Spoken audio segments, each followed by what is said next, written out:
الحمد لله نحمده ونستعينه ونستغفره ونؤمن به ونتوكل عليه ونعوذ بالله من شرور أنفسنا ومن سيئات أعمالنا من يهده الله فلا مضل له ومن يضلله فلا هادي له ونشهد أن لا إله إلا الله وحده لا شريك له ونشهد أن سيدنا ومولانا محمدا عبده ورسوله أرسله بالحق بشيرا ونذيرا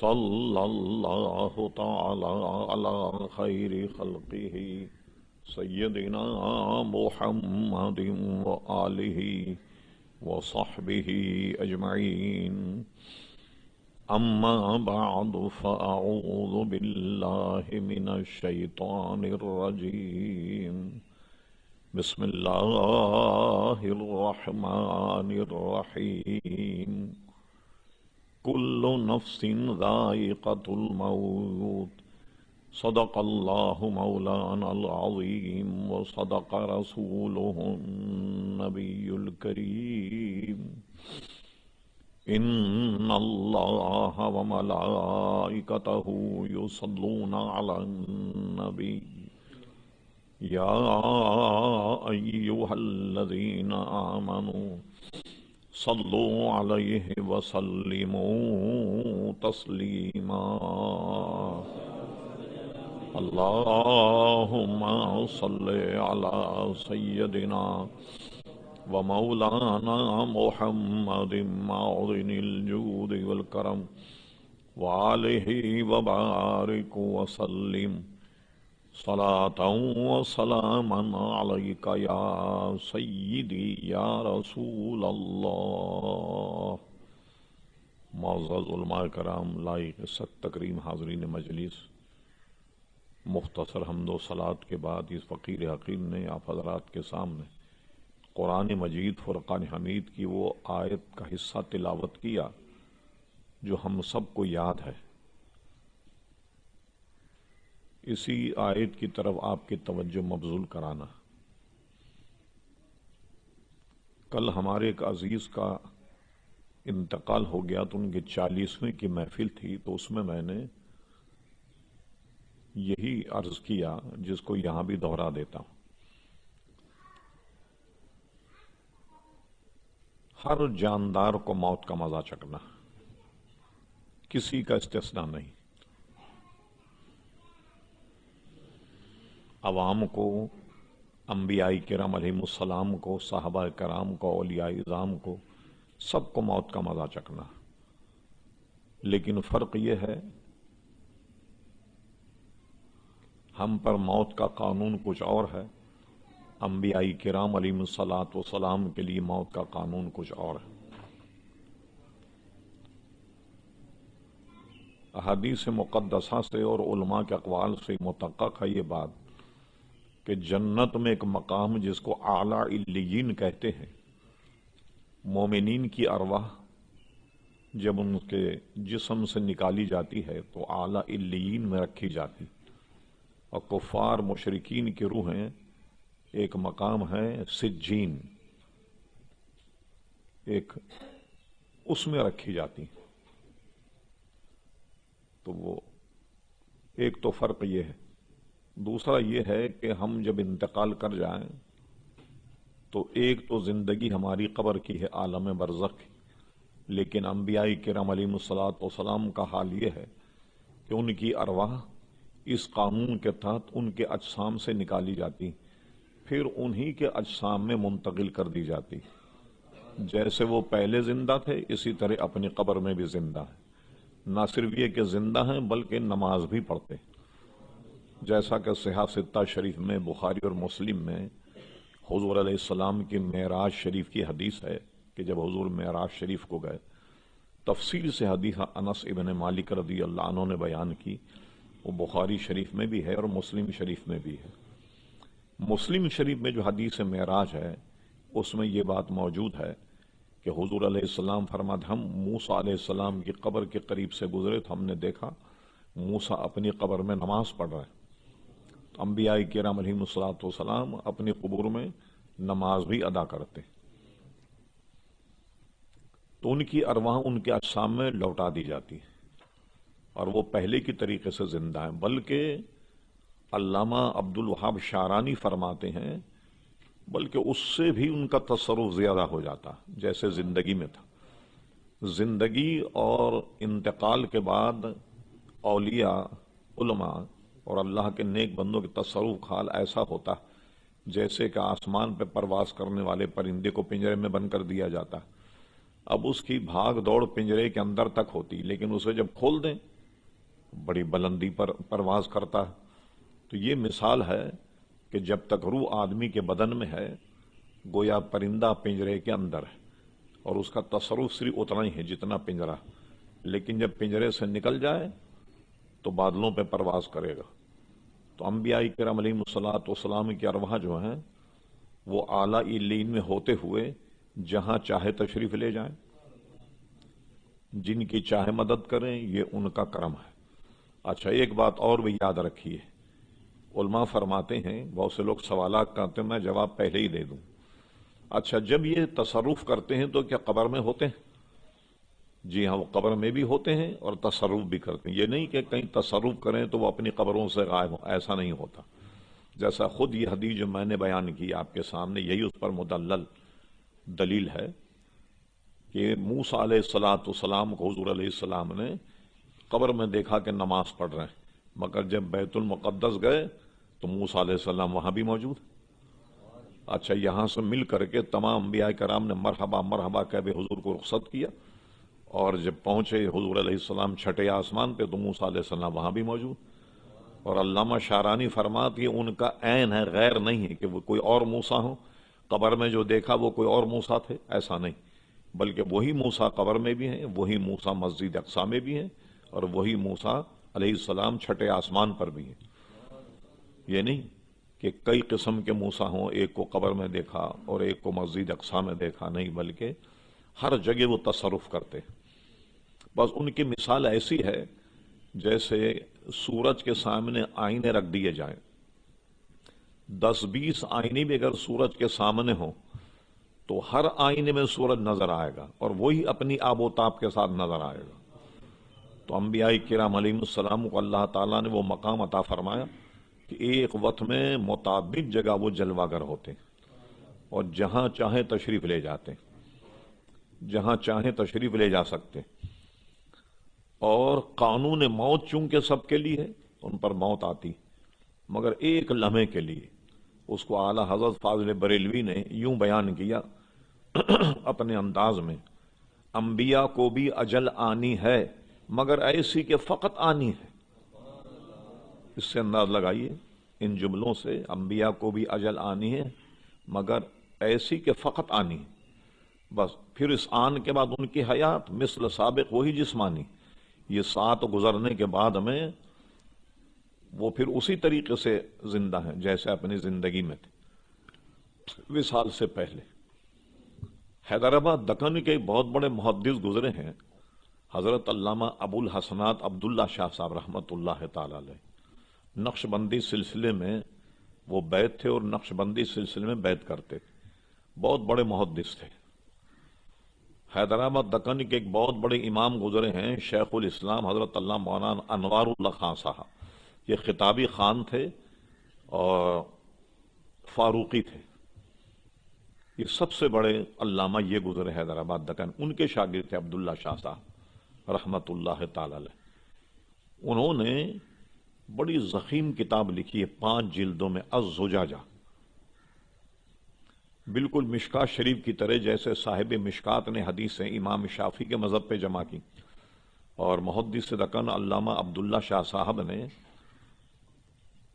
اپنی پوری کتاب میں جو حدیثیں حنفی مذہب کی تقویت کے لیے ہیں وہ ساری حدیثیں جمع کی الزجاجہ، وہ انٹرنیٹ پہ بھی آپ کو مل جائے گی، تقریباً لگ بھگ 5000 صفحات کے قریب وہ کتاب ہے۔ اور اس کتاب پر کچھ لوگوں نے پیش لفظ لکھے ہیں۔ جب ایک کتاب چھپ کر بازار میں آئی تو عبد الماجد دریابادی نے ایک خط لکھا، اور وہ کتاب میں موجود ہے، کہ اس کتاب کو پڑھنے سے ایسا لگتا ہے کہ امام اعظم ابو حنیفہ نے ایک محل بنایا، ایک گھر بنایا، اور ایک اینٹ اس میں خالی رہ گئی لگانے کی، وہ علامہ عبداللہ شاہ صاحب نے لگا کر کے قصر حنفی کی تکمیل فرما دی۔ تو وہ حنفی مذہب پر انہوں نے بے انتہا کام کیا۔ وہ اپنی کتاب زجاجہ میں ایک جگہ بہت شاندار بات کہی کہ ایمان کو تازہ کر، کہا جیسے حیات النبی کے مسئلے کو انہوں نے اپنے انداز میں یوں بیان کیا کہ جب حضور علیہ السلام کے وصال کا وقت آیا تو حضور کے جسم سے جو روح نکالی گئی تو فرشتے اسے لیے ہوئے سارے عالم میں گھومتے رہے، اسے کہاں رکھا جائے، کوئی مقام ایسا نہیں جس روح کے رکھنے کے لائق ہو، جنت کو کوئی مقام ایسا نہیں جہاں اس روح کو رکھا جائے۔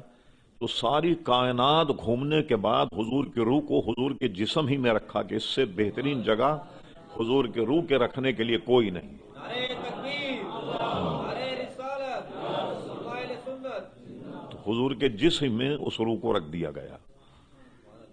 تو حضور علیہ السلام حیات النبی، بلکہ تمام انبیاء کرام علیہ الصلوۃ والسلام حیات النبی۔ بعض حضرات اس میں دنیاوی اعتبار سے کچھ سقم نکالتے ہیں مگر وہ بالکل بیکار ہے۔ مثلا صاحب آپ کہتے ہیں کہ یہ اولیاء یہ زندہ ہیں، یہ بتائیے قبر میں تو کسی زندہ آدمی کو رکھا جائے تو کتنے گھنٹے زندہ رہے گا؟ چند گھنٹے زندہ رہے گا۔ وہ اگر تو زندہ ہیں تو آپ انہیں دفن کیوں کرتے؟ اور دفن کرنے کے بعد وہ کئی دن زندہ رہیں گے؟ جب انہیں ہوا نہیں ملے گی، پانی نہیں ملے گا تو کتنے دن زندہ رہیں گے؟ آپ کو سمجھنے میں غلطی ہو گئی۔ جو نظام جہاں ہے اللہ تبارک و تعالی اس میں اس کی کفایت کرتا ہے۔ آپ بتائیے ایک بچہ ماں کی پیٹ میں ہے، نہ اسے غذا مل رہی ہے، نہ اسے پانی مل رہا، نہ اسے ہوا بھی نہیں مل رہی اس کو، لیکن زندہ ہے یا نہیں؟ مثلا اونٹنی کے پیٹ میں بچہ ہے، اسے ہوا بھی مل رہی ہے اور وہ زندہ ہے۔ اگر اس کے اونٹ کے پیٹ کو کاٹ کر ان کو اونٹ کے پیٹ میں ڈال دیا جائے کتنے دن زندہ رہیں گے؟ وہ اللہ تبارک و تعالیٰ کا نظام ہے، جیسا وہاں کا ماحول اس کے مطابق اللہ تبارک و تعالیٰ انہیں عطا فرماتا ہے۔ اور بلکہ جیسے شہداء ہیں، فرمایا وَلَا تَقُولُوا لِمَنْ يُقْتَلُ فِي سَبِيلِ اللَّهِ أَمْوَاتٌ بَلْ أَحْيَاءٌ وَلَٰكِن لَّا تَشْعُرُونَ وَلَٰكِن لَّا يَشْعُرُونَ۔ جو اللہ کی راہ میں قتل کیے جائیں وہ زندہ ہیں، لیکن ان کی زندگی کا سمجھنے کا تمہیں شعور نہیں، تو اب بیکار ہے بحث کرنی۔ جب اللہ تعالیٰ فرماتا ان کی زندگی سمجھ ہی نہیں پاتے، شعور ہی نہیں تمہیں، تو کیسے سمجھیں گے آپ؟ اور ایک جگہ فرمایا یرزقون، اور صرف یہی نہیں کہ وہ زندہ ہیں بلکہ اللہ کی طرف سے رزق بھی دیے جاتے ہیں۔ اب وہ کیسے رزق دیے جاتے ہیں یہ اللہ تبارک و تعالیٰ وہاں کے حال سے واقف ہے، تو ان کو رزق بھی دیتا ہے اللہ تبارک و تعالیٰ۔ اچھا اب شہید کون ہے؟ یہ بتائیے کہ کوئی بے دین بد مذہب کافر کسی نیک کام میں مر جائے کیا وہ شہید ہوگا؟ ہرگز شہید نہیں ہوگا۔ سب سے پہلے شہادت کے لیے تو ایمان شرط، ایمان جب تک نہیں ہوگا وہ اللہ کے راستے میں انتقال کر جائے یا مارا جائے تو وہ ہرگز شہید نہیں ہوگا۔ لیکن اب اس کا کیا کیا جائے؟ ہم جب کہتے ہیں تو لوگ کہتے ہیں آپ تو اختلافی کی بات کرتے ہیں۔ اب تو آپ نے دیکھا حال یہ ہے کہ کتے بھی شہید ہونے لگ گئے۔ جی اللہ تعالیٰ ان کی عقلوں کو سدھارے، سمجھے؟ کتے بھی شہید ہونے لگ گئے۔ اور یہ بات اب ڈھکی چھپی نہیں رہی۔ ہم جب کہتے ہیں تو لوگ کہتے ہیں بھائی تو مولانا تو اختلافی کی بات کرتے ہیں، اب تو کتوں کو شہید کر رہے۔ لیجیے آپ، یہ اتنا بڑا منصب آپ نے کتوں کو بھی دے دیا، کیا بات ہے۔ اور انہوں نے نام کس کا لیا؟ شیخ الہند محمود الحسن صاحب، بہت بڑے علامہ گزرے علماء دیوبند کے، ہندوستان میں دیوبند کے، ان کا نام لیا۔ وہ یہ کہتے تھے کہ اگر انگریز کے مقابلے میں کتا بھی مر جائے ہم اس کو شہید کہیں گے، اور اگر انگریز پر بھوکے تو ہم اس کو مجاہد کہیں گے۔ لیجیے صاحب، کتوں کا بھی مقام بڑھ گیا. اب اللہ تعالیٰ کرم فرمائے, الحمدللہ ہم اہل سنت و جماعت تو دیکھیے شروع سے چلے آ رہے ہیں, اور الحمدللہ ہم جانتے ہیں اولیاء کرام کا مقام کتنا ہے. شہداء, شہید کون ہے؟ بغیر ایمان کے کوئی آدمی شہید نہیں ہو سکتا. اچھا, یہ شہادت جو ہے حضور علیہ السلام کی شریعت پر چل کر اسے شہادت کا منصب ملا یا نہیں؟ اب ایک بات میں عرض کرتا ہوں آپ سے, کچھ نہریں ہیں جو سمندر سے آ رہی ہیں. نہروں میں اگر پانی ہے تو اس بات کی دلیل ہے کہ جہاں سے یہ نہریں آ رہی ہیں اس کا منبع اور مرکز جو سمندر ہے اس میں پانی ہے. اور نہریں اگر خالی ہوں تو سمندر بھی خالی ہوگا. یہ کیسی عجیب بات ہے کہ شہداء کو تو آپ کہتے ہیں کہ زندہ ہیں, اور یہ تو حضور علیہ الصلوۃ والسلام کے فیض سے زندہ ہیں, اور جو منبع ہے فیض کا مرکز وہ مر گئے. یہ کیسے ہو سکتا ہے؟ بلکہ یہ تک کہا کہ مر کر مٹی میں مل گئے. یہ کہا جہاں سے نہریں آ رہی ہیں اسی سمندر میں پانی نہ ہو تو نہروں میں پانی کہاں سے ہوگا جناب؟ یہ تو صحابہ کرام اور عام مسلمان حضور کی شریعت پر عمل کر کے حضور پر ایمان لا کر کے تو شہادت کا منصب پاتے ہیں, اور جو ان کا منبع اور مرکز ان کے غلامی میں شہادت حاصل ہوئی وہ خود مر کر مٹی میں مل جائے. یہ کیسی الٹی کھوپڑی کی بات. تو اللہ تعالیٰ انہیں رزق دیتا ہے. کیسے دیتا ہے وہ اللہ تبارک و تعالیٰ وہاں کے حالات کو بہتر جانتا ہے, کس طریقے سے رزق دیتا ہے اور کس طریقے سے وہ زندہ ہے. لیکن یہ میں نے بتایا کہ ماں کے پیٹ میں جب بچہ ہوتا تو بغیر ہوا, بغیر غذا, بغیر پانی کے زندہ ہوتا ہے یا نہیں؟ تو وہاں کے معاملات اللہ تبارک و تعالیٰ اس کو کفایت کرتا. اسی طرح اللہ تعالیٰ نے اپنی قدرت سے کوئی ایسا نظام رکھا کہ وہاں بھی انہیں رزق پہنچاتا ہے, وہاں بھی ان کے زندگی اور ان کے حیات کا کوئی نہ کوئی اللہ تبارک و تعالیٰ نے انتظام کیا, اور ہمیں فرما دیا کہ تم اس کا شعور نہیں رکھتے تو اب اس پر بلا وجہ وقت ضائع کرنا بیکار کہ وہ کیسے زندہ ہیں, کیوں کر زندہ ہیں. اور انبیاء کیسے زندہ ہیں کہ ان کے کوئی بدن میں تغیر بھی نہیں ہوگا. تغیر, اور علماء نے حضرت سلیمان علیہ السلام کی مثال دی. یہ واقعہ قرآن مجید فرقان حمید میں موجود ہے. حضرت سلیمان علیہ السلام کے جنات بھی ان کے تابع تھے. وہ محل تعمیر کر رہے ہیں جس کو آج کل یہودی ہیکل سلیمانی کہہ کر بیت المقدس کی کھدائی کر رہے ہیں کہ وہ عمارت ہم تلاش کر رہے ہیں. بہت بڑی عمارت تعمیر ہو رہی, جنات کام پہ لگے ہوئے. اب غور کیجیے, اللہ تبارک و تعالی حکمتیں وہی جانتا ہے, ہم اور آپ کیا جانیں. سب سے کام لے رہے ہیں, کھڑے ہوئے ہیں, سب مطیع ہیں حضرت سلیمان علیہ السلام. اور حضرت سلیمان علیہ السلام کی موت کا وقت آ گیا, وصال کا وقت آ گیا. تو انہوں نے کیا کیا, ان کے ہاتھ میں عصا تھا, اس پہ ٹیک لگا کر کے کھڑے ہو گئے حضرت سلیمان علیہ السلام, اور ان کی روح قبض ہو گئی, ان کا وصال ہو گیا. اور وصال ہونے کے بعد جنات اپنے کاموں میں لگے ہوئے ہیں, مشغول ہیں, اور کئی دن ہو گئے, بلکہ اللہ نے وہ عذاب سے تعبیر کیا, پتہ نہیں کئے سال ہو گئے. اگر غیب جانتے ہوتے تو اس عذاب میں کیوں مبتلا رہتے. تو اور سب آپس میں کہتے ہیں پتہ نہیں کیا بات ہے, آج حضرت سلیمان علیہ السلام نے چھٹی نہیں دی, نہ کھانے کی چھٹی نہ پینے کی, لگے ہوئے سب کام پر. اب ایک مدت گزر گئی. اب اللہ تبارک و تعالیٰ کو یہ بتانا بھی تھا کہ سلیمان علیہ السلام کا وصال ہو گیا, تو وہ لکڑی سے ٹیک لگائے کھڑے ہوئے. اسی طرح جنات جیسی مخلوق نہیں پہچان پائی کہ سلیمان علیہ السلام کا وصال ہو گیا. اب اللہ تعالیٰ نے ان کی موت کو ظاہر کرنے کے لیے دیمک کو حکم دیا. دیمک ان کے آسے میں لگی, اور آسے میں لگتے لگتے اس نے دیمک نے آسے کو بالکل کھوکھلا کر دیا, یہاں تک کہ وہ سلیمان علیہ السلام کا وزن نہیں سنبھال سکا آسا. اور کچھ عرصے کے بعد حضرت سلیمان علیہ السلام جو ٹیک لگا کھڑے تھے آسے سے, وہ آسا ٹوٹ گیا, اور سلیمان علیہ السلام زمین پر جلوہ گر ہوئے. تب ان کا حال کھلا, رہے لو ہم تو یوں ہی عذاب میں مبتلا ہیں. حضرت سلیمان علیہ السلام تو وصال فرما گئے, لیکن شکل و صورت سے کوئی اس کا جنات نہیں سمجھ سکے کہ ان کا وصال ہو گیا. اب میں آپ سے پوچھتا ہوں, یہ بتائیے کہ ایک آدمی کتنے دن کھڑا رہے, تقریباً تمام موسم کا مقابلہ کرے گا تو اس کے کپڑے میلے ہوں گے یا نہیں؟ کپڑے میلے ہو جائیں گے یقیناً. لیکن ایک عرصے تک حضرت سلیمان علیہ السلام جب تک ان کی موت ظاہر نہیں ہوئی, آسے سے ٹیک لگائے ایک عرصے تک کھڑے رہے, اور جنات جیسی مخلوق نہیں پہچان سکی کہ حضرت سلیمان علیہ السلام کا وصال ہو گیا۔ تو قرآن میں بالکل جیتی جاگتی مثال موجود ہے کہ کئی برس گزرنے کے بعد ان کے چہرے پر، ان کی رنگت میں، ان کے بدن میں، ان کے کپڑوں میں کوئی تغیر نہیں آیا۔ تو یہ شان ہے انبیاء کرام علیہم الصلوۃ والسلام کے عزیزان گرامی۔ اسی طرح شہداء بھی اپنی اپنی قبروں میں زندہ ہیں، کئی مثالیں حدیث شریف میں بھی موجود ہیں۔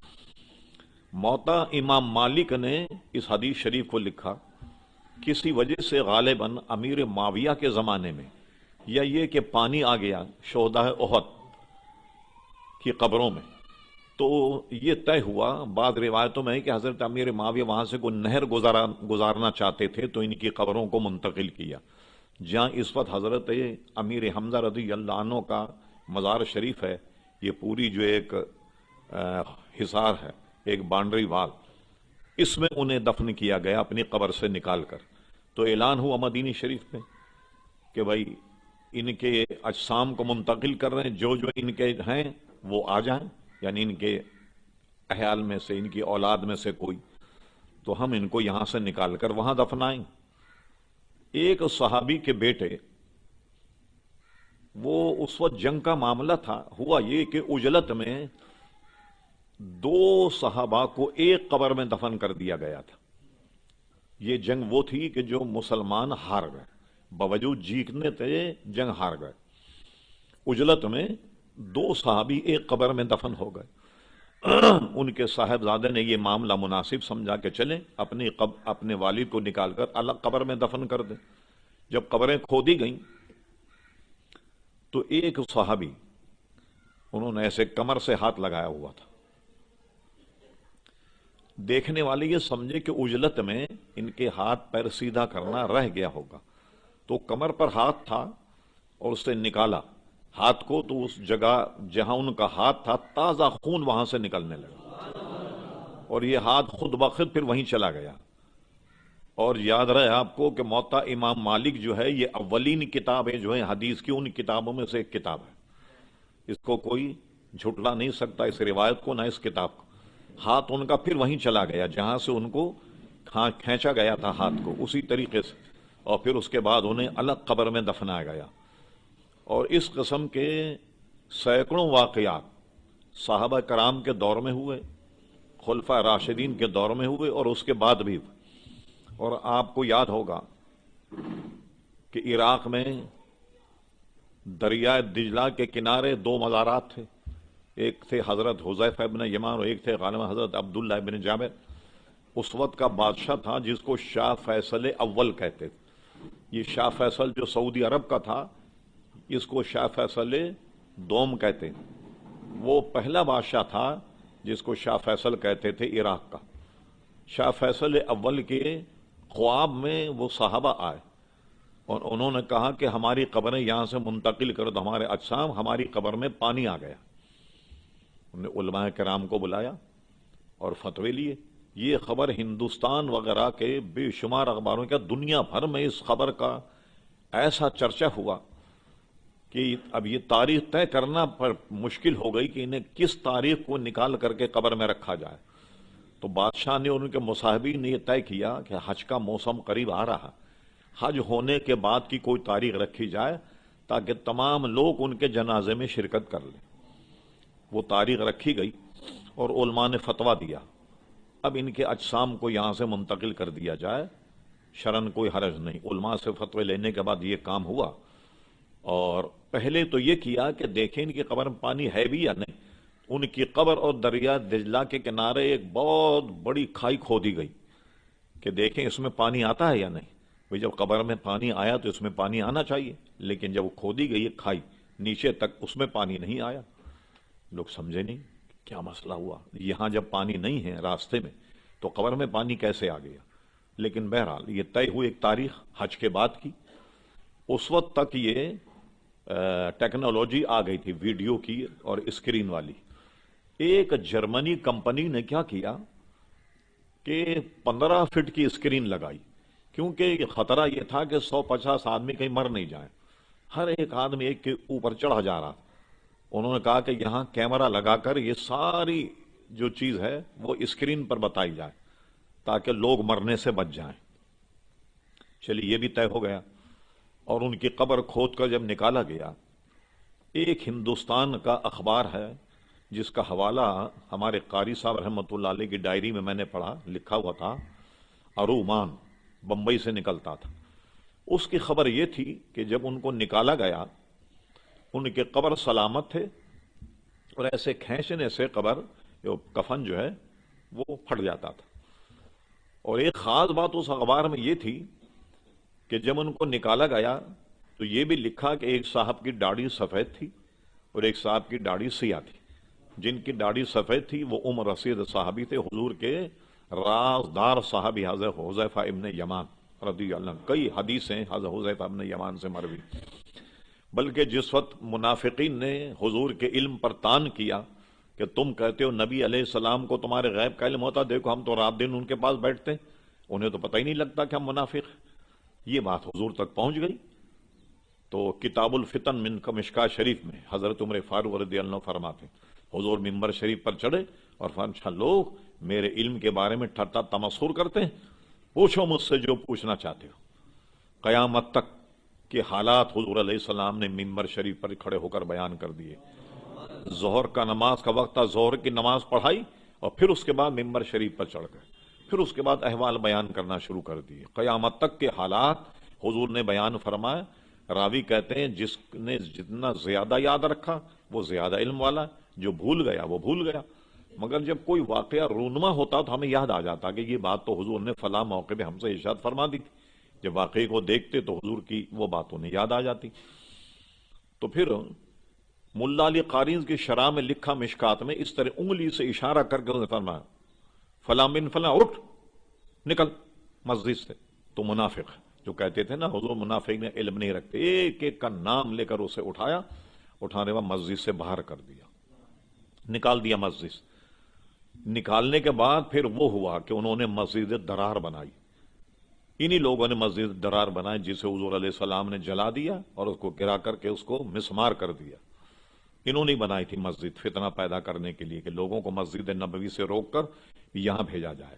اس طریقے کا فتنہ انہوں نے کھڑا کیا تو حضور نے اسے آگ لگوا دی۔ تو پھر حضور نے کیا کیا، ہو سکتا کبھی ضرورت پڑ جائے، ایک پوری منافقین کی لسٹ بنا کر حضرت حذیفہ ابن یمان کو دے دی تھی، کوئی آئندہ گڑبڑ کرے تو یہ ہے منافقین کی جماعت پورے۔ تو لوگ ان کے پاس آن کر کے خوف خدا کی وجہ سے، تواضع تھا یہ، حقیقت نہیں، ان سے پوچھتے بھئی ہمارا نام تو لسٹ میں نہیں ہے؟ وہ کہتے نہیں الحمدللہ آپ کا نام لسٹ میں نہیں ہے، تو حضور نے دے دی ہمیں ایک لسٹ بنا کر کے تاکہ کوئی گڑبڑ نہیں کرے، اور کوئی اگر چیلنج کرے تو ہم بتا دیں گے تیرا نام تو منافقین کی لسٹ میں۔ تو یہ لسٹ بھی حضرت حذیفہ ابن یمان کے پاس تھی۔ یہ حضور کے رازدار صحابی کہلاتے ہیں حدیث کی کتابوں میں، کئی حدیثوں کے راوی۔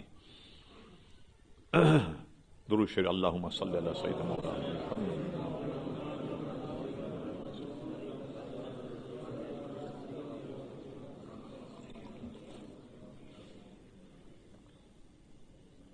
تو جب صحابہ کو دیکھا تو ایک ان میں جوان تھے اور ایک ضعیف تھے۔ جو ضعیف تھے اغلب گمان یہ ہے کہ وہ حذیفہ ابن یمان تھے رضی اللہ تعالیٰ۔ پھر انہیں نکالا گیا تو ان کے کفن دیکھے تو وہ ایسے ہاتھ لگانے سے پھٹ جاتے تھے۔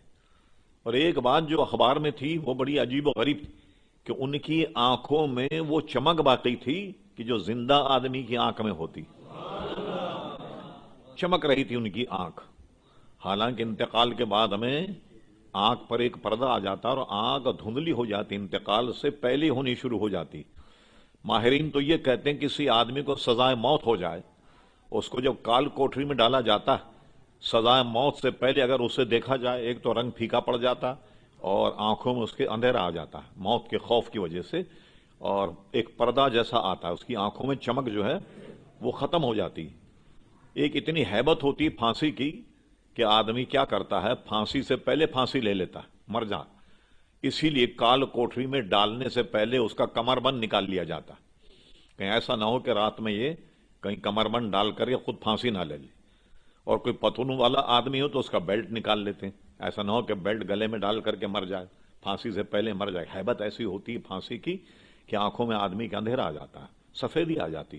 لیکن ان کی آنکھوں میں وہ چمک موجود تھی جو زندہ آدمی کی آنکھ میں ہوتی. ایسے تو واقعات ہوئے. اور پھر کیا ہوا، جرمنی کمپنی نے اس کی پوری ویڈیو بنائی، فلم بنائی. اس کو جگہ جگہ جب دکھایا گیا، صرف اس ویڈیو کو دیکھ کر کے کئی لاکھ یہودی مسلمان ہو. میں جب قومی اسمبلی میں تھا تو وزارت مذہبی امور میں ایک افسر تھے خلیق صاحب، وہ مفتی محمد حسین نعیمی صاحب کے شاگرد تھے اور بڑے افسر تھے امور مذہبی میں. کبھی کبھی مجھ سے ملنے آیا کرتے تھے. تو مجھ سے انہوں نے کہا میں نے اس پہ پوری تحقیق کی اور دنیا بھر میں سفر بھی کیے جہاں مجھے جانا پڑا، لیکن میری تحقیق یہ ہے کہ یہ جو ان کی فوٹو یا فلم تھی لی ہوئی جس کو دیکھ کر لوگ مسلمان ہونے لگ گئے، تو انہوں نے یہودیوں نے وہ کروڑوں روپے مسلمانوں کو دے کر وہ خرید کر اسے ضائع کر دیا. ایک مرتبہ میں جب حاضر ہوا، اچھا ان دونوں صحابہ کو وہاں سے نکال کر کے ان کی تدفین کہاں ہوئی؟ باغ سلمان فارسی ایک جگہ ہے وہاں جہاں حضرت سلمان فارسی کا مزار، اور روایت میں ہے کہ وہاں کے گورنر بھی تھے حضرت سلمان فارسی رضی اللہ عنہ، وہاں ان کا مزار ہے. اس مزار کے قریب دونوں کو دفنایا گیا دوبارہ قبر کھود کر. تو وہ حضرت سلمان فارسی کے مزار کے قرب و جوار میں ان دونوں صحابہ کو دفنایا گیا. تو ایک مرتبہ صدام حسین نے کانفرنس بلائی، القدس کانفرنس بغداد میں. اتفاق سے ہم نے بھی اس میں شرکت کی اور بھی پاکستان کے تھے، دنیا بھر کے اسکالر اس میں موجود تھے. ہم وہاں گئے تو جانے کے بعد سلمان فارسی کے مزار پر فاتحہ پڑھی، ان دونوں حضرات کے مزار پر بھی الحمدللہ فاتحہ پڑھی. تو جو صاحب ہمیں وہاں چھوڑنے کے لیے آئے، ایک کراچی کے ایک میمن صاحب تھے جن کا کوئی کاروبار بغداد میں اور جارڈن میں تھا. تو جارڈن ایئرپورٹ اترنے کے بعد ان کی گاڑیاں ہمیں یہاں چھوڑنے آئیں بغداد، اور وہاں ہم لوگ شاہی مہمان ٹھہرے صدام حسین کے. تو اس میمن بھائی جو ہمارے تھے انہوں نے اپنے دفتر میں یہ کہا تھا کہ یہ ہمارے احباب ہیں یہاں آ رہے ہیں، ان کے انہیں کوئی گاڑی کی ضرورت پڑے تو آپ گاڑی فراہم کر دیں. انہوں نے ٹیلی فون نمبر ان کے دے دیے کہ جب بھی گاڑی کی ضرورت تو آپ گاڑی بلا لیں. ہم نے گاڑی بلوائی اور باغ سلمان گئے. وہاں کسی نے بتایا کہ یہ جو دو صحابہ کو قبروں سے نکالا ہے، یہ فوٹو گرافر کی دکانیں بہت زیادہ تھی. کہنے لگے یہاں ایک صاحب کے پاس اس کا فوٹو ہے.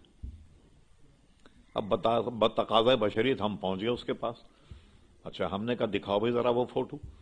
تو وہ فوٹو ان کی شکل و صورت کا نہیں تھا، صرف یہ تھا کہ ان کا جنازہ رکھا گیا، سارا سرکاری پروٹوکول، پولیس کی گاڑیاں، فوج کی گاڑیاں وہاں موجود تھیں، اور شاہ فیصل اول بھی وہاں کھڑا تھا جنازے میں.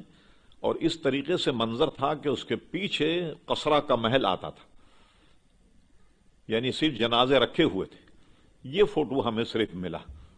تو اس نے کہا کہ یہ میں فوٹو نایاب ہے، 12,000 دینار لوں گا آپ سے. میں نے کہا لو بھائی 12,000 دینار. 12,000 دینار ہم نے دیے، وہ فوٹو اس سے لیا. پھر یہاں کراچی میں کیلنڈر چھپا، اس میں بھی فوٹو چھپا، لیکن یہ یاد رہے کہ وہ فوٹو ان کی شکل اور صورت کا نہیں تھا. ان کے جنازے رکھے ہوئے ہیں جیسے کھٹولے میں رکھتے ہیں نا جنازے، اس طرح جنازے رکھے ہوئے ہیں، سرکاری گاڑیاں کھڑی ہوئی ہیں، اور ایک جنازے کے سامنے نماز جنازہ سے قبل شاہ فیصل اول وہ کھڑا ہوا. یہ فوٹو تو انہوں نے ساری لے کر کے خرید کر، مسلمان تو آپ جانتے ہیں کہ ذری سی بات میں بک جاتا ہے. یہ اسرائیل بنا کیسے؟ آپ تحقیق کیجیے. مفتی سید امیل حسنی یا حسینی، یہ وہاں لوگوں کو ایسے مختلف اجتماع کر کے مسجد کے گلیوں میں کہتے خدا کے لیے مسلمانوں اپنی جاگیریں یہودیوں کو مت بیچو. مگر مسلمان لالچی، چمن بیچ ڈالے، وطن بیچ ڈال دے، پڑے کاش ماؤ کا کفن بیچ ڈالے. اچھا مسلمان اگر خریدے تو 1 لاکھ میں خریدتا، یہودی اگر خریدے 4 لاکھ میں خریدتا. اس طریقے سے سارے مکان دکانیں مسلمانوں کی یہودیوں نے خریدی، اور اتنی بڑی تعداد بن گئی یہودیوں کی کہ اپنی حکومت کا اعلان کر دیا، اور امریکہ نے ان کی حکومت کو تسلیم کر لیا. تو یہ کس نے بنائی یہ حکومت؟ یہ ہماری غفلت سے بنی نا. مسلمان اگر اپنی جاگیریں نہیں بیچتے، اپنی دکانیں، اپنے مکانات نہیں بیچتے، تو یہودیوں کو گھسنے کا موقع ہی نہیں ملتا. تو یہ حال ہے ہمارا. تو سب انہوں نے خرید لیے تاکہ وہ دنیا سے اس کو ناپید کر دے کہ لوگ جو ہیں وہ برگشتہ ہو رہے ہیں اپنے مذہب سے اور اسلام قبول کر رہے ہیں. اسلام کی حقانیت ظاہر ہو رہی ہے کہ حضور علیہ السلام کے دیکھنے والوں کا یہ حال ہے. تو حضور علیہ السلام کا کیا حال ہوگا؟ تو ان کے مذہب کا پیا پانچا ہو رہا تھا. انہوں نے یہ سازش کی کہ وہ ساری چیزوں کو بالکل غائب کر دیا. لیکن یہ واقعہ گزشتہ صدی میں ہوا اور اس کو دیکھنے والوں کی تعداد کم سے کم 5-10 لاکھ تھی جو ان کے جنازے میں شریک تھے اور نماز پڑھی. برکت کی خاطر ان کے لیے نماز پڑھی اور علماء نے فتویٰ دیا کہ نماز جنازہ حصول برکت کے لیے ان کی دوبارہ پڑھی جا سکتی. تو جنازے میں شرکت بھی کی اس وقت کے لوگوں نے کہ برکت حاصل ہو جائے. صحابی کے نماز جنازہ میں شرکت کے لیے اگرچہ تحقیق کچھ اور ہے. ہمارے امام کا مذہب یہ ہے کہ دفنانے کے 3 دن کے بعد میت خراب ہو جاتی تو اب نماز جنازہ جائز نہیں. لیکن صحابہ کرام علیہم الصلوۃ رضوان کے جسموں کے خراب ہونے کا سوال ہی پیدا نہیں ہوتا. اس لیے بھی علماء عراق نے فتویٰ دیا کہ نماز جنازہ کی تکرار ہو سکتی. دوبارہ ان کی نماز جنازہ پڑھی اور لاکھوں مسلمانوں اس میں شرکت کی. تو ایسے واقعات تو دنیا میں کئی گزر گئے عزیزان گرامی. چیزہ چیزہ ابھی بھی آپ دیکھیں گزشتہ سالوں میں گزشتہ صدی میں کئی جگہ بعض بزرگان دین کی تعمیر کے لیے جناب مقبرہ کھودا گیا تو دیکھا کہ ان کی جناب میت جو ہے وہ بالکل صحیح سلامت. اسی طرح اب یہی نزدیک کمبر جو قبروں کے دشمن ہیں، آپ نے دیکھا کہ لیبیا میں ایک صحابی کے مزار کو کھود کر ضائع کیا. اس میں بھی اخبار میں یہ آیا کہ ان کا مزار جب نکالا گیا تو ان کا جسم بالکل صحیح سالم تھا. یہ ان قریب گزشتہ ماضی میں بھی ایسے واقعات ہو چکے ہیں. تو انبیاء کرام علیہ الصلوۃ والسلام کے بدن میں کوئی تغیر نہیں آتا، کوئی تبدل نہیں. اور حضرت سلیمان علیہ السلام کی مثال جو قرآن مجید میں ہے یہ اس پر بین دلیل ہے کہ کئی برس وہ کھڑے رہے مگر ان کے چہرے پر ان کے لباس پر کوئی تغیر نہیں آیا اور جنات جیسی مخلوق نہیں پہچان پائی کہ حضرت سلیمان علیہ السلام وصال فرما گئے. تو میں تبھی ابتدائی گفتگو کر رہا تھا مگر طویل ہو گئی. میں یہ عرض کر رہا تھا کہ موت ہر شخص کو آنی ہے مگر انبیاء کا قانون کچھ اور ہے، ہمارے لیے قانون کچھ اور ہے. ہم جب انتقال کر جائیں تو دفنا دیا جائے تو آپ جانتے ہیں ہماری ہڈیاں پسلیاں سب ایک ہو جاتی، مگر بزرگان دین اور انبیاء کرام علیہ الصلوۃ والسلام ان کے اجسام بالکل سالم رہتے ہیں. کوئی تغیر ان کے اجسام میں بھی نہیں آتا بلکہ جو کفن ان سے لگا ہو، جیسے مثال گزری کہ ان کے کفن بھی بالکل سلامت رہتے ہیں. اور کئی ایسے واقعات پاکستان ہندوستان میں ہو چکے عزیزان گرامی. اب آئیے اصل موضوع کی طرف کہ ہم نے یہ عرض کیا کہ بہرحال ہر آدمی کو مرنا ہے. امام جلال الدین سیوطی نے خاص اس عنوان پر 2 کتابیں لکھی بہت پڑھنے کے لائق. ایک کتاب جس کی تلخیص ہم بیان کر رہے ہیں شرح الصدور بشرح حال الموتى والقبور سے ہم اس مضمون کو لے رہے ہیں. موت ہے کیا؟ ہم یہ سمجھتے ہیں کہ آدمی کے بدن سے روح نکل گئی، اس کا نام موت ہے کہ آدمی پر جو کیفیت طاری ہو جائے اس کو موت کہتے ہیں. اب آئیے چند احادیث مقدسہ یہ اس غرض سے کہ شاید ہمارے ذہن میں موت کا تصور ہو تو اپنی زندگی کو سدھارنے میں ہمیں مدد ملے. صوفیہ کا مذہب اس میں یہ ہے جب آدمی کو اس کا نفس کسی گناہ کی طرف لے جائے، وہ موت کا تصور کر لے، موت کو یاد کر لے تو گناہ کرنے سے بچ جائے گا. مگر وہ موت کا کون سا تصور ہے جو ہمارے ذہنوں میں ہاں بس ایک دن مرنا، کام سارے کرنے ہیں، ہاں ویسے پوچھو تو ایمان ہے ہاں ایک دن مرنا، ہاں ٹھیک ہے، لیکن کام سارے ہونے ہیں جو ناجائز ہوں حرام ہوں جو بھی ہوں وہ سب آپ اپنی آنکھوں سے دیکھ ہی رہے ہیں. اب آئیے امام سیوطی نقل کرتے ہیں حضور سے پوچھا گیا موت کیا ہے؟ آپ نے فرمایا موت ایک کانٹے دار درخت کا نام ہے. لیکن یہ بات ابھی سمجھ میں نہیں آئے گی. حضور جب آدمی پہ موت آتی ہے تو اس کو کیا معلوم ہوتا ہے؟ تو امام سیوطی لکھتے ہیں کہ ایسا معلوم ہوتا ہے ایک درخت ہے کانٹے دار اور وہ آدمی کے بدن میں گھسا ہوا، اس کی رگ میں، پے میں، اس کی گوشت میں، ہڈیوں میں وہ گھسا ہوا درخت. اور جب موت آتی ہے تو ایسا معلوم ہوتا ہے کوئی طاقتور آدمی سرہانے سے اسے بدن میں سے نکال رہا، کھینچ رہا. اب غور فرمائیے آج کل تو ہمارے یہاں جنگل نہیں، روڈ بن گئے، جوتے بھی ہر ایک کے پیر میں ہیں. دیہات کے ماحول میں اب بھی آپ جائیں کوئی کانٹا پیر میں چپ جائے اس کو نکالا جائے، اچھا بھلا جسیم آدمی جو ہے اف نکل جاتی ہے اس کے منہ سے جب کانٹا نکالا جائے، اور پورا بدن کانٹے دار اس کے درخت میں گھسا ہو اور اسے نکالا جائے کتنی تکلیف ہوگی. اسی لیے حدیث شریف ایک اور امام سیوطی نقل فرمائی 150 تلواریں کسی آدمی کو ماری جائیں فرماتے ہیں وہ تکلیف کم ہے موت کی تکلیف اس سے بھی زیادہ. اور ایک روایت یہ کہ 1000 تلواروں کے وار کسی پہ کیے جائیں وہ تکلیف کم ہے لیکن موت اس سے بھی زیادہ. موت کی اذیت جو ہے وہ اس سے بھی زیادہ اذیت ناک. کتنی اذیت کا معاملہ ہے. اللہ تبارک و تعالی محفوظ فرمائے اور اس منزل کو اللہ تبارک و تعالی آسان فرمائے. وہ بھی انشاءاللہ ہم عرض کریں گے. تو بہت کٹھن یہ منزل ہے اور عین اس موقع پہ شیطان بھی آ جاتا ہے آدمی کے ایمان کو چھیننے کے لیے. بڑے بڑے مناظروں کو شکست دے دیتا ہے. بھائی اس سے بڑھ کر کون سا عالم. امام رازی جیسے کو پریشان کر دیا کہ جنہوں نے سینکڑوں مناظرے کی ہوں گے. اعلیٰ حضرت فاضل بریلوی نے نقل فرمایا عین موت کے وقت شیطان آ گیا امام رازی کے پاس. کہا رازی بڑے مناظرے کیے اللہ تعالیٰ کس دلیل پر مانتا. امام رازی نے ایک دلیل پیش کی اس نے اس کا رد کر دیا. دوسری پیش کی اس کا بھی رد کر دیا. کہتے ہیں اس نے 101 دلیلوں کا رد کر دیا اور قریب تھا امام رازی کا وصال ہوتا اور وہ خدا نہ خواستہ ایمان سے محروم ہو جاتے. تو آزاد لکھا کہ ان کے شیخ تھے نجم الدین کبرا رحمت اللہ علیہ. وہ کسی جگہ بیٹھے وضو فرما رہے تھے.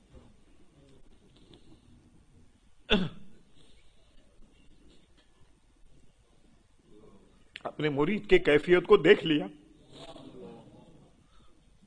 انہوں نے وضو کا لوٹا پھینکا.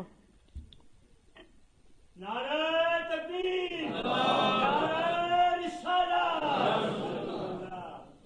انہوں نے کہا راضی یوں نہیں کہتا. یہ کیوں نہیں کہتا میں خدا کو بغیر دلیل کے مانتا. امام راضی نے یہ کہا تو بھاگا شیطان. یہ بھی کٹھن منزل.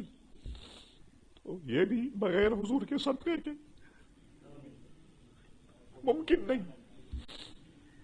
درود شریف اللہم صلی علی سیدنا محمد ماؤد الجود والکرم علی بارک وسلم. این اس موقع پر ایمان چھیننے کی کوشش کرتا. کئی مرحلے ہیں موت کے. صرف یہ نہیں کہ ذہن میں خالی بسالوں کے لیے موت ہے بس مرنا ہے. نہیں یہ منظر سامنے ہو تاکہ اللہ اس کے رسول کے احکامات کے مطابق زندگی گزارے. اچھا یہ دیکھیے کوئی بہت بڑا آدمی اگر آئے تو پہلے اس کا پیغام آتا ہے. ایک آدمی پیغام لے کر آتا ہے کہ فلاں صاحب آپ سے ملنے آنے والے. کوئی بڑے آدمی ہو صدر ہو وزیر اعظم ہو ان کا پیغام پہلے آتا. جیسا آپ نے دیکھا کبھی وزیر اعظم یا صدر گزرے خدا نہ خواستہ اگر ہمیں دیکھنے کا موقع مل جائے وہ دیکھیں کیسی آوازیں کتے بلی کی آوازیں نکالتے ہوئے گاڑیاں جاتی ہیں. وہ اعلان ہوتا ہے کہ ابھی آ رہے ہیں صاحب پیچھے. ہوتا اعلان یا نہیں. امام سیوطی کہتے ہیں ملک الموت سے پوچھا گیا کہ اتنا بڑا تم پیغام لے کے آتے ہو کوئی اپنا قاصد نہیں بھیجتے پہلے کہ آدمی جو ہے وہ سمجھ جائے کہ موت آنے والی. ان کا ہاں میرے 3 قاصد آتی ہیں میرے آنے سے پہلے. وہ 3 قاصد کون ہیں؟ فرما ایک تو کان کی آواز متغیر ہو جاتی ہے سنائی کم دینے لگتا. جب آدمی زیادہ بوڑھا ہو جائے موت کے قریب پہنچے تو آپ دیکھا کان کی سماعت جاتی رہتی ہے. ایک تو میرا قاصد یہ ہے اور دوسرا قاصد یہ ہے کہ آنکھوں کی بینائی میں بھی فرق پڑ جاتا ہے اور تیسرا قاصد یہ ہے کہ آدمی کے بال سفید ہو جاتے ہیں. یہ علامات جب پائی جائیں تو سمجھ لیں کہ موت کا قاصد آ گیا. اب آدمی کو سدھر جانا چاہیے لیکن آپ نے دیکھا کہ اس کے باوجود لوگ نہیں سدھرتے. ہاں بستر مرگ پر پڑے ہوئے لیکن توبہ کی توفیق نہیں ملتی اور اپنے کام جاری رہتے ہیں. ہمیں یہ قاصدوں کو دیکھنا چاہیے کہ اب موت آنے والی. یہ 3 قاصد تو آ گئے کئی آ گئے ہمارے پاس آپ کے پاس 2 کم سے کم تو ہے نا. بال سفید ہو گئے تو ایک قاصد تو آ گیا کہ اب آنے والے ملک الموت. اب اپنی زندگی کو سنوارنے کی کوشش کریں. غرض یہ کہ موت اتنی دردناک ہے اور اس منزل سے وہی آدمی گزرے گا کہ جس پر اللہ کا فضل ہو اور پیارے مصطفیٰ صلی اللہ علیہ وسلم کا کرم. ایک سوال یہ بھی کیا گیا امام سیوطی کہتے ہیں کہ آدمی کے دانت میں درد ہو تو رات بھر چلاتا رہتا. گھر والے پریشان ہو جاتے ہیں. سر میں درد ہو جائے پورے محلے کو سر پہ اٹھا لیتا. یہ کیا بات ہے؟ ہم دیکھتے ہیں کہ آدمی جب مرتا ہے تو چپ چاپ لیٹا ہوا اور ہم دیکھ رہے ہیں کہ ایک دو ہچکی آئی اور آدمی چلا گیا. کسی آدمی کو جان کنی کے وقت اگر آپ دیکھیں تو کیا محسوس ہوتا؟ تڑپتا پھڑکتا ہوا نظر نہیں آتا آپ کو؟ چپ چاپ لیٹا ہوا. اس کا جواب یہ دیا گیا ہے کہ اس کو چاروں طرف سے فرشتے پکڑ لیتے ہیں، جکڑ لیتے ہیں. درد تو اس کو بھی ہوتا ہے، تکلیف ہوتی ہے، مگر فرشتے پکڑنے کی وجہ سے ہل جل نہیں سکتا وہ آدمی. اچھا، اب یہ تو ساری باتیں ذہن میں رکھیے. اب ایک نئی بات میں عرض کرتا ہوں، اور یہ بات علامہ محمود آلوسی رحمۃ اللہ نے لکھی. اس کا حوالہ یہ بھی میرے پاس نوٹ ہے، کبھی ضرورت پڑ جائے تو انشاءاللہ وہ دکھایا جا سکتا. حضور صلی اللہ علیہ وسلم کی ایک حدیث شریف ہے کہ مومن کی روح ایسے نکالی جاتی ہے جیسے آٹے میں سے بال نکال لیا گیا، اتنے آسانی سے. تو ایک بزرگ نے حضور علیہ السلام کو خواب میں دیکھا. عرض کیا حضور، آپ کی ایک حدیث شریف تو یہ ہے کہ موت اتنی کربناک، اتنی دردناک، اور ایک حدیث شریف یہ ہے کہ اس کی موت جب آتی ہے تو ایسے اس کو معلوم ہوتا ہے جیسے آٹے میں سے بال نکال لیا جائے، کہ دونوں باتیں آپس میں ٹکرا رہی. تو بتائیے آپ اس کا کیا معنی؟ تو حضور نے کوئی جواب نہیں دیا. یہ جواب دیا، فرما سورہ یوسف پڑھو تو تمہارے سوال کا جواب اس میں موجود ہے. یہ اٹھے اور 10 مرتبہ سورہ یوسف پڑھ ڈالی، لیکن سوال کا جواب انہیں نہیں ملا. ہمیشہ علماء کیا کرتے ہیں کہ کوئی بات سمجھ میں نہیں آئے تو کسی عالم دین سے رجوع کرتے ہیں. اور ایسا بھی ہمارے اکابر میں ہے کہ اپنے سے چھوٹا بھی اگر ہو تو اس سے بھی رجوع کرتے.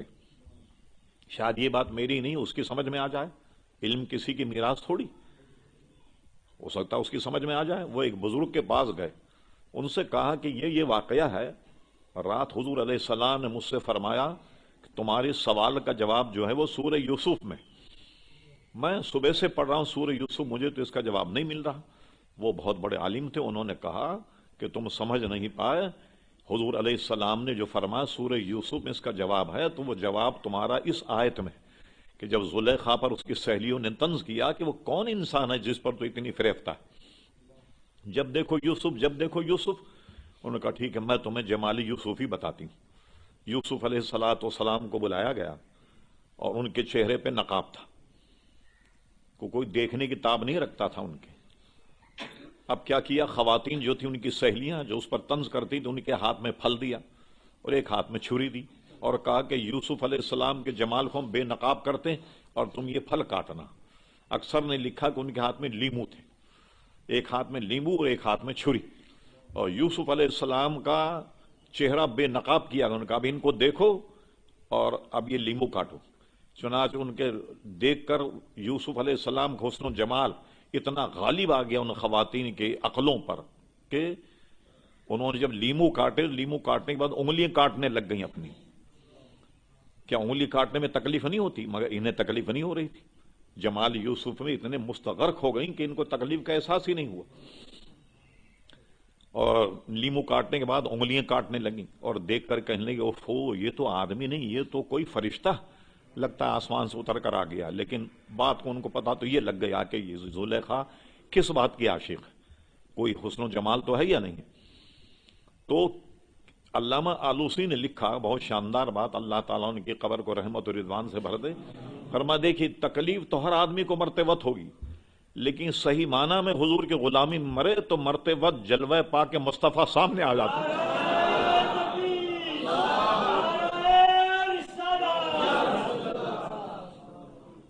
تو حضور کے حسن و جمال میں وہ ایسا مصروف اور مشغول ہو جاتا، اس کو تکلیف کا احساس نہیں ہوتا.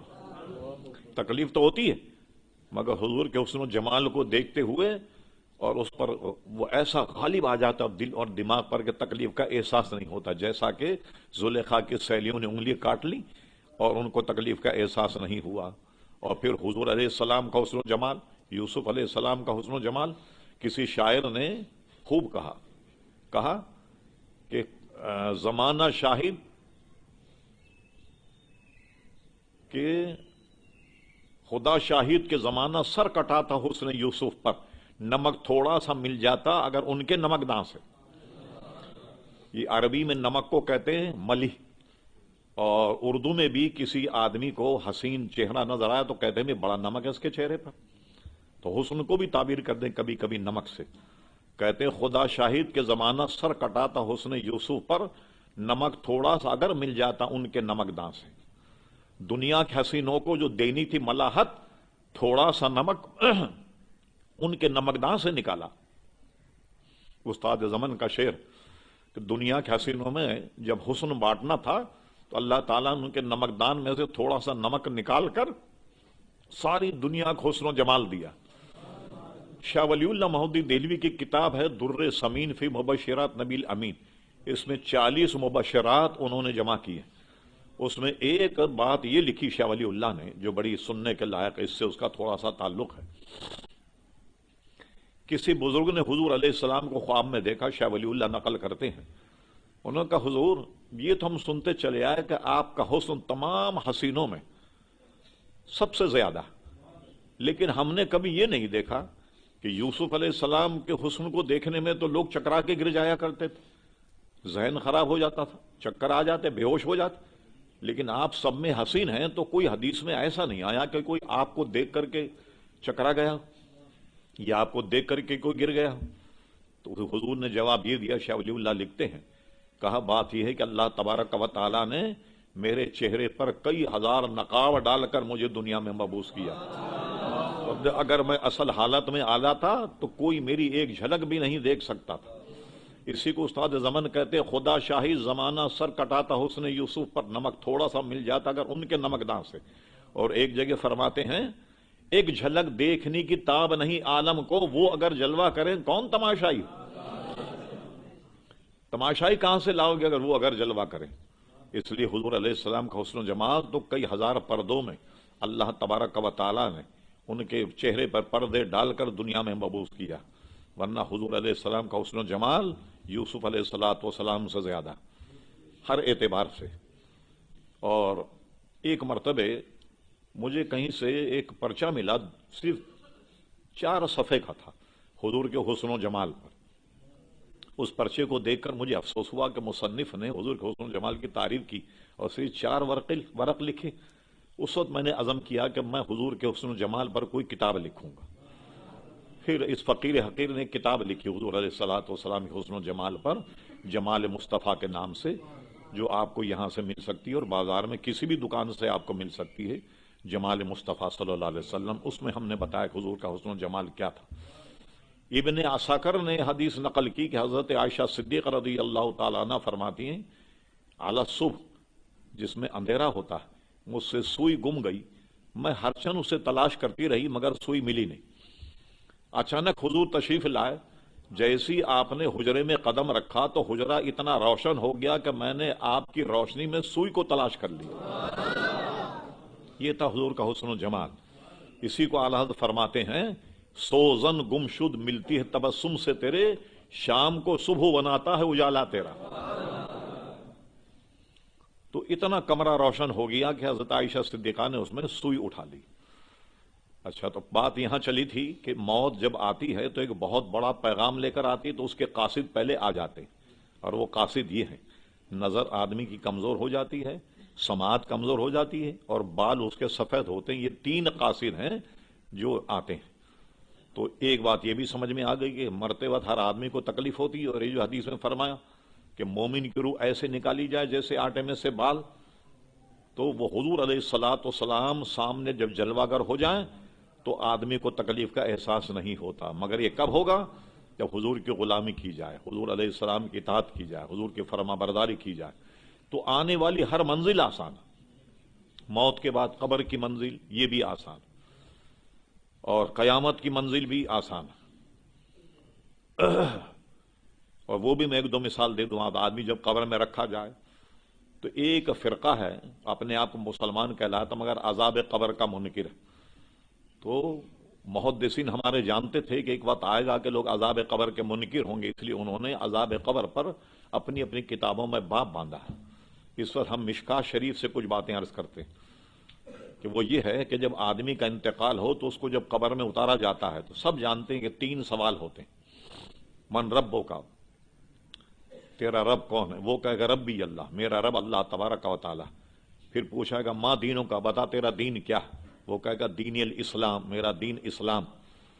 اب اس میں کامیاب ہو گیا، اس کے بعد پوچھے گا ما کنت تقول فی حق ھذا الرجل، حضور علیہ السلام ہر مرنے والے کی قبر میں جلوگر ہو جاتے، اور فرشتے پوچھتے ہیں بتا ان کے بارے میں تو کیا کہتا ہے؟ یہ ایک روایت ہے من حبیبوں کا، تو اپنا حبیب کس کو مانتا تھا؟ تو وہ کہے گا ہوا محمد صلی اللہ علیہ وسلم، وہ تو محمد ہیں صلی اللہ علیہ وسلم۔ تو مشکاۃ شریف میں ایک جگہ کئی حدیثیں ہیں، اس میں کہ یہ بھی فرشتے اس کو کہیں گے نم کنمت العروس، اے قبر والے اب تو ایسے سو جا قبر میں جیسے دلہن سوتی، قیامت تک تجھے سوائے تیرے محبوب کے کوئی نہیں جگائے گا، ایسے سو جا جیسے دلہن سوتی۔ یہ حضور علیہ السلام کا صدقہ ہے۔ اور اسی میں اس باب میں یہ بھی حدیث ہے کہ وہ نہیں پہچان پائے گا حضور علیہ السلام کو، اور پھر اس کے بعد اس پر عذاب ہوگا، بلکہ فرشتے کہیں لے جاؤ جہنم کی کھڑکی کھول دو، اس کے لیے جہنم کی کھڑکی کھول دی جائے گی، فرمایا ایک بستر لے آؤ جہنم سے اور بچھا دو اس کی قبر میں، وہ بستر بچھا دیا جائے گا جہنم میں، اور قیامت تک وہی بستر جہنم میں بچھا رہے گا، اور جہنم کی کھڑکی سے اس کو تپش آتی رہے گی مرنے والے کو، جو حضور کو نہیں پہچانے گا۔ ایک بات میں پوچھتا ہوں، یہاں نوجوان بچے بیٹھے ہیں، آپ دیکھیے کہ کوئی کٹھن سے کٹھن امتحان پیپر آؤٹ ہو جائے، وہ اگر طلبہ کو مل جائے 100% آدمی کامیاب ہو جاتا ہے۔ کیوں صاحب؟ پیپر آؤٹ ہو جائے، سوالات سارے موجود ہیں، کل کیا سوال آنے والے ہیں، تو آدمی کامیاب ہو جاتا ہے۔ اور یہ تو ہمارے یہاں پاکستان میں عام ہے، پیپر آؤٹ ہو جاتا، بلکہ اب کی مرتبہ تو آپ نے دیکھا کہ لندن کا پیپر آؤٹ ہو گیا بھائی، ہاں او لیول کا پیپر آؤٹ ہو گیا، اور کا دوبارہ امتحان دو۔ پاکستان کے جتنے بھی وہ تھے اسکالر، وہ چیخ پڑے کہ بھائی یہ بچوں کے ساتھ یہ کیا زیادتی، پیپر آؤٹ ہوا تو آپ کی وجہ سے ہوا ہے، اس میں پاکستانی لڑکوں کا کیا قصور؟ اچھا پیپر آؤٹ ہو جائے تو امتحان کتنا آسان ہو جائے گا۔ اب یہاں دیکھیے پیپر آؤٹ ہو گیا ہے، قبر میں کیا پوچھا جائے گا، اس کے باوجود کوئی ناکام ہو جائے تو اس سے بڑھ کر کے کوئی خسارے میں ہوگا؟ پیپر آؤٹ ہونے کے باوجود بھی اگر اس نے اس امتحان کا پرچہ حل نہیں کیا تو اس سے بڑھ کر کے خسارے میں کوئی آدمی ہوگا؟ پیپر تو آؤٹ ہو گیا، کیا کیا پوچھا جائے گا؟ اب یاد رکھیے کیا پوچھا جائے۔ ایک بات اور رہ گئی، وہ یہ ہے کہ ہم نے حضور علیہ السلام کو ابھی دیکھا ہی نہیں، کیسے پہچانیں گے؟ اب میں آپ کے سامنے نقشہ بیان کروں جو ہماری کتابوں میں موجود ہے۔ حضور کی آنکھیں ایسی تھی، رخسار ایسے تھے، صحابہ کہتے ہیں جیسے پگھلی ہوئی چاندی تھی، بینی مبارک اعتدال کے ساتھ اٹھی ہوئی تھی۔ یہ میں سب بیان کروں، پیشانی چوڑی تھی، ہو سکتا ہے ذہن سے نکل جائے آپ کو۔ ایک علامت یاد رکھیے، وہ ساری علامتوں پڑھ کر ہم اس نتیجے پہ پہنچے کہ ایک پہچان حضور علیہ السلام کی ایسی ہے کہ ہر آدمی پہچان جائے گا۔ بس یہ سمجھ لو حضور علیہ السلام جیسا کوئی ہے نہیں، یہ پہچان ہے سب سے بڑی پہچان۔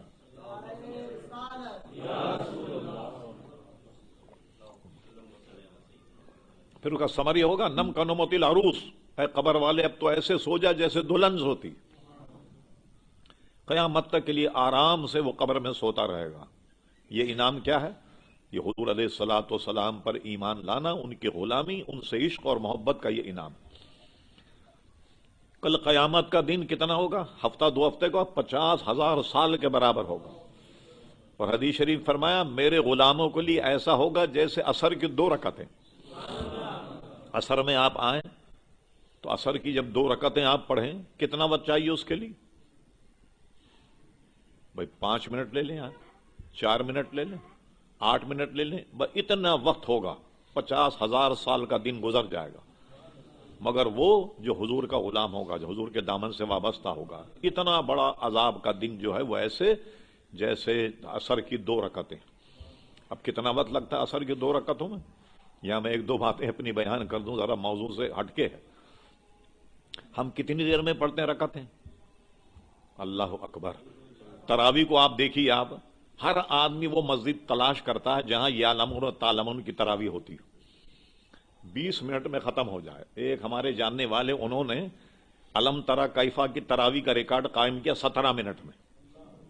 17 منٹ میں 20 رکعت تراویح اور وطر سمیت 17 منٹ میں۔ ایک نوجوان کو ہم نے دیکھا کہ بہت تیزی سے نماز پڑھ رہا تھا، اس کو بلا کر کے ہم نے سمجھایا کہ بھئی اتنا تیز نماز پڑھ رہے ہو؟ کہنے لے ہم نے بزرگ کہتے سنا کہ نیک کام میں دیر نہیں کرنی چاہیے۔ وہ سجدے پہ سجدے کر رہا ہے. نماز اطمینان سے پڑھو بھائی. لیکن اتنا بڑا دن مسلمانوں کے لیے ایسے جیسے عصر کی 2 رکعتیں ہوں. کتنا بڑا انعام ہے یہ مسلمانوں کے لیے. مگر یہ سب جب ہے جب حضور کی غلامی، حضور کے دامن سے وابستہ ہو جاؤ، بس حضور سے محبت کرو، حضور اطاعت گزار ہو جاؤ. ساری منزلیں آسان ہیں. موت کی منزل بھی آسان ہے، قبر کی منزل بھی آسان ہے، قیامت کی منزل بھی آسان ہے، پل صراط کی منزل جو ہے وہ بھی عزیزان گرامی آسان. تو یہ ایک موت کا خاکہ ہمارے ذہن میں تھا جو ہم نے امام سیوطی کے حوالے سے بیان کیا. اسی لیے علماء فرماتے ہیں کہ جب آدمی گناہ کی طرف رغبت کرے تو موت کو یاد کرے تو رک جائے گا. اور یہ اطمینان کر لیں آپ کے موت آنی ضرور ہے، چاہے بلٹ پروف گاڑی ہو یا بم پروف گاڑی ہو. بلکہ سب سے پہلے ہم نے دیکھا کہ وہی مرے جن کے ساتھ گارڈ ہوتے ہیں. عام طور پر آپ نے دیکھا کوئی گاڑی جا رہی ہے، چلیے کوئی نہیں دیکھتا. اب بندوق کی نیالیاں نکلی ہوتی ہیں تو آدمی دیکھتا ہے بھائی کون جا رہا، کون سی بلا جا رہی، نہ دیکھنے والا بھی دیکھتا ہے اس کو. تو ابھی تک جتنے مرے سب گارڈ والے مرے. بم پروف گاڑیاں بھی چلی گئیں، بلٹ پروف گاڑیاں بھی چلی گئیں. اب موت پروف گاڑی لاؤ کہاں سے، وہ تلاش کرو. لیکن وہ گاڑی مل بھی گئی نا تب بھی موت آنی. کہیں بھی بیٹھ جاؤ، لوہے کی دیواروں کا گھر بنا کے بھی بیٹھ جاؤ تو موت آئے گی. اس لیے اس کو آنے کے لیے پھانٹک نہیں کھولنا پڑتا، نہ تالا کھولنا پڑتا، نہ چابی لگانی پڑتی، وہ آ جاتی. نظام اس کا ایسا ہے، اللہ تعالیٰ نے وہ اختیار دیا ہوا ہے حضرت ملک الموت کو کہ کتنے ہی آپ اندر بیٹھ جائیں، کہیں چلے جائیں، اور جہاں وقت ہے وہاں آنی ہے. یعنی یہ نہیں کہ اگر وقت ہے یہاں کا تو آپ کو موت کہیں اور آئے. وہ وقت بھی لکھا ہوا ہے، وقت اور جگہ، وہیں ٹھیک اس وقت میں موت آتی، اس سے مفر ہی نہیں. جب یہ اطمینان کر لو کہ اس سے مفر نہیں ہے، اس سے بھاگ نہیں سکتے، لہذا پہلے سے تیاری شروع کرو بھائی. حضرت ابراہیم ادھم کا واقعہ ہے کہ وہ جب کہیں ٹھہرتے لوگ ان سے ملنے کے لیے جاتے، جب مشہور ہو جاتے تو وہ چھوڑ دیتے اور ہمیشہ جنگل میں قیام کیا کرتے تھے. ایک مرتبہ جنگل میں قیام تھا، ایک شخص آیا. آنے کے بعد وہ کوئی سپاہی تھا. اس نے پوچھا بڑے صاحب آبادی کا راستہ کدھر ہے؟ وہ جنگل میں گھوم رہا تھا. حضرت ابراہیم ادم نے بتایا کہ ایسے سیدھے جاؤ، ایسے الٹے ہاتھ پہ مڑو، ایسے سیدھے جاؤ تو آبادی. وہ اسی پتے پر گیا تو سیدھے قبرستان پہنچا. وہ لوٹ کر کے آیا، انہوں نے کہا اس بوڑھے نے میرے ساتھ مذاق کیا. ابراہیم ادم کو اس نے خوب مارا، خوب مارا. مارنے کے بعد کہا میں آپ سے آبادی کا راستہ پوچھا، آپ نے بربادی کا راستہ بتا دیا، قبرستان کا بتا دیا. ارے میں نے کہا بھائی پاگل، وہی تو آبادی ہے، ہم سب کو وہیں آباد ہونا ہے، تو اسے آبادی سمجھتا ہے. سب یہ وہیں جا کر کے بسنے والی، یہ آبادی نہیں. حقیقت میں آبادی وہ بڑا متاثر ہوا تو کہنے لگا کچھ اور نصیحت کیجیے. فرمایا کہ میں نے کر تو دی نصیحت تجھے، یہ تو کہتا ہے تو میں اور نصیحت کر دیتا ہوں. انہوں نے کہا لیجیے. انہوں نے اور نصیحت کی جو ہمیں سمجھنے کے لیے بڑی آسانی سے اور بھی مددگار ہوگی. انہوں نے فرمایا کہ دیکھ کل قیامت میں اللہ تبارک و تعالیٰ تیری بدعمالی کی وجہ سے کہے فرید تو لے جاؤ اسے جہنم میں ڈال دو، اکڑ کے کھڑا ہو جانا. کہتا جاتا میں نہیں جاتا. انہوں نے کہا صاحب آپ جیسا بزرگ یہ مذاق کر رہا. انہوں نے کہا نہیں ڈر جانا. کہا نہیں جاتا. انہوں نے کہا فرید تو ٹانگیں پکڑ کے کھینچ کے ڈال دیں گے جہنم کے اندر. ہاں کہنے کوشش تو کرنا. انہوں نے کہا نہیں بیکار ہے. انہوں نے کہا جب جانتا ہے تو کہ کوشش تیری بیکار ہے اور تجھے جواب دینا ہوگا تو بتا کیا تیاری کی تم نے؟